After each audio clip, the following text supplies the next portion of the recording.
You now have the Treasury Secretary, Scott Bessent, when he wasn't talking about people with 10 or 12 homes, mocking the Europeans in Davos, saying, oh, what are you going to do? Write a strongly worded letter? We're the United States of America. Do as we say. That is the posture that the president arrives in Davos with. And now that's why we see, and we'll play some sound in just a moment, these European leaders banding together with Canadian leaders and others and saying it's time for us to push back.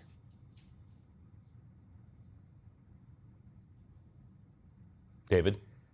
Yes, I'm sorry. I was expecting a thought there. I apologize. So, yes, and I heard that in person yesterday here. I'm down in Washington. There was a delegation of 7 members of parliament from different countries in Europe, Spain, Finland, Sweden. And there was amazing eloquence from this one member of parliament from Lithuania. His name is Zygimantas Paviljonis. And he was sort of begging the United States to defend its own ideals. He said, sometimes we feel more Americans than Americans themselves. We fight for your ideals. We die for freedom. And he was sort of begging. He said, we've been around Russia, and just saying how Putin will eventually betray the United States. And then separately, I had a European official, and this was a person I met a month ago in Brussels, and they were very, they didn't want to say anything critical of President Trump, but this was somebody I texted with by phone, and they're just baffled about how this is happening. And the second official said this is an American political issue. They sort of called out American politicians and Congress, and they said, will American politicians accept this behavior? Will American politicians accept what Trump is doing? And they just feel that this entire Greenland issue is just a distraction from what Russia is doing in Ukraine, from the threat from China and Russia. And it's just they just don't understand it. They're baffled, and they're deeply frustrated. So here's what some of those foreign leaders have been saying, beginning with the Prime Minister of Canada. We knew the story of the international rules-based order was partially false, that the strongest would exempt themselves when convenient, that trade rules were enforced asymmetrically. And we knew that international law applied with varying rigor depending on the identity of the accused or the victim.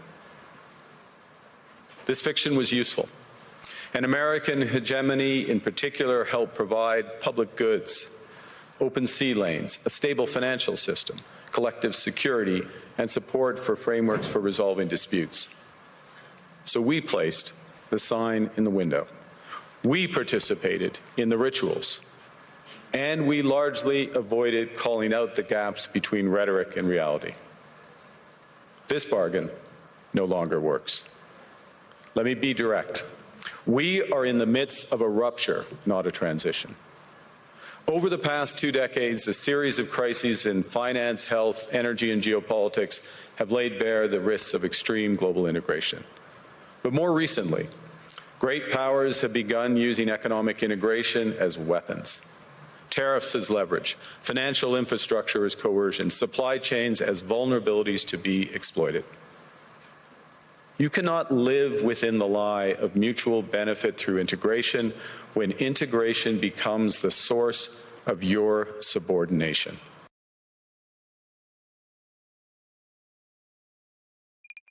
It's clear that we are reaching a time of instability, of imbalances, both from the security and defense point of view and the economic point of view. Competition from the United States of America through trade agreements that undermine our export interests, demand maximum concessions, and openly aim to weaken and subordinate Europe, combined with an endless accumulation of new tariffs that are fundamentally unacceptable, even more so when they are used as leverage against territorial sovereignty.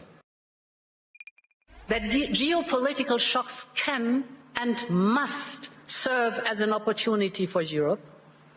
And in my view, the seismic change we are going through today is an opportunity, in fact, a necessity, to build a new form of European independence. And this need is neither new nor a reaction to recent events. It has been a structural imperative for far longer.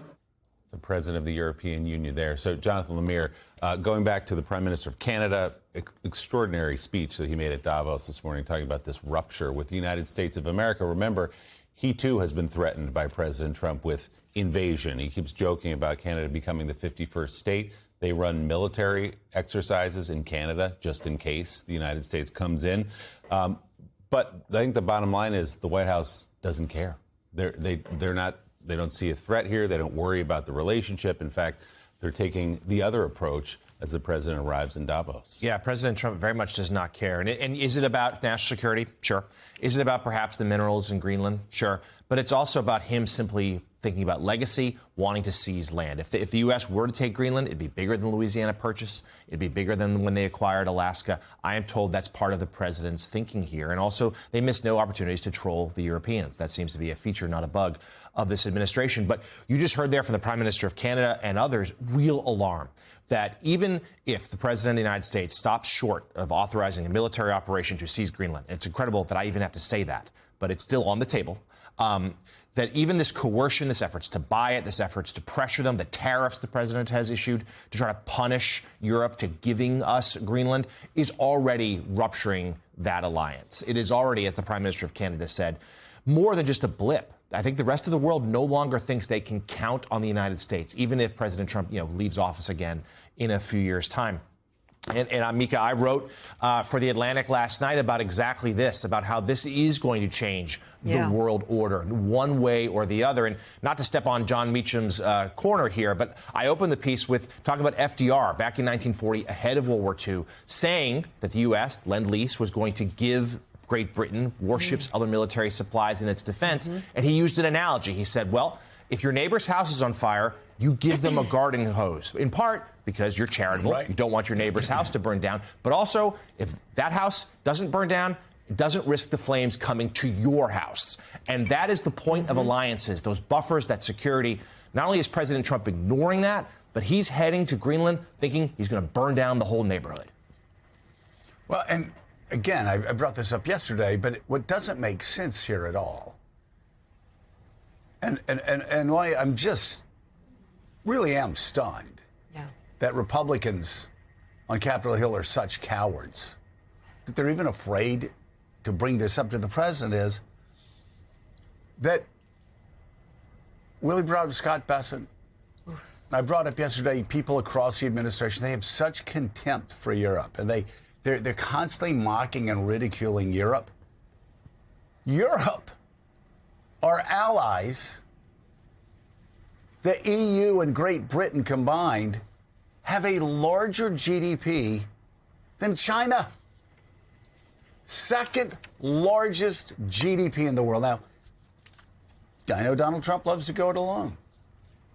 But why are Republicans on Capitol Hill who understand this NATO alliance, helped bring down the Soviet Union, helped liberate and free 100 million people in Central Europe, has helped push Vladimir Putin back, despite the fact he's wanted to invade Poland. He wants to go to Kyiv. He wants to go to Warsaw.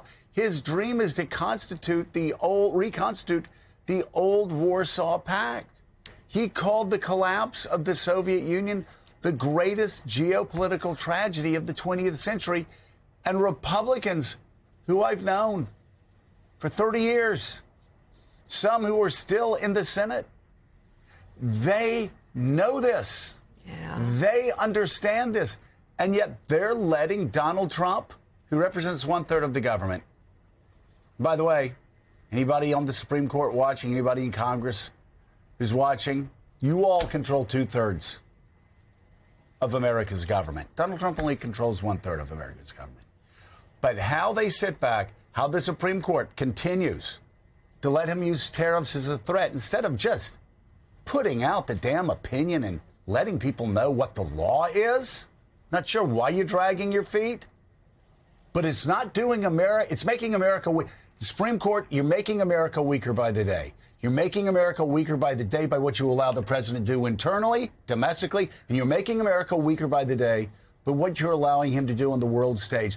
Using tariffs improperly and illegally as a threat. And you just sit back and do nothing while America burns. And the same thing can be said for the United States Congress and especially the Senate.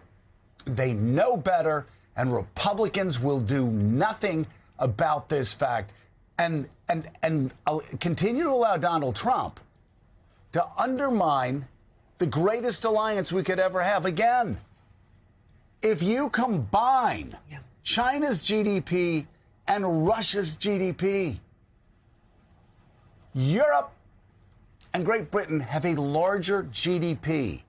That's the alliance that we stood shoulder to shoulder with for 80 years that helped shape the world in a way that benefited us primarily. Mika, this does just the opposite. Well, and two other people who absolutely know better, and we know that for sure, is Marco Rubio and Scott Bessent. And yet, Scott Bessent is mocking the Europeans. Scott Bessent has been a surprise. I will say that's